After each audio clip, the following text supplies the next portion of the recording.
Hi friends, ఈరోజు అయితే మా అక్క వాళ్ళ బావి దగ్గరికి వచ్చినాం. అవో బోర్ వస్తుంది, వాళ్ళు ఎట్లా ఆడుతుర్రో చూడండి. మా వదినే కావేరి, ఈమె కూడా మా వదినే అనిత. అవో ఇంకా అటు సైడ్ ఉన్నారు మా చుట్టాలంతా. అందరం కలిసి బావి దగ్గరికి వచ్చినాం ఈరోజు. సాయంత్రం 4:05 అవుతుంది. వాళ్ళైతే ఫుల్ అయినా చేస్తారు. మీరు కూడా చిన్నప్పుడు ఇట్లా ఆడుకుంటే కింద కామెంట్ చేయండి. మా అక్క బర్రెలు నిప్పుకొని పోతుంది. ఆ బర్రెలు పోతలేవు. కరెంట్ వరకు కిందుకున్నారా?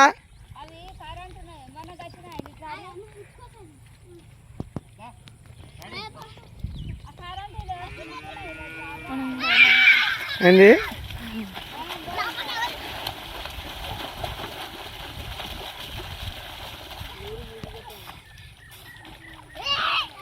అరే రే బుడదరా అంతా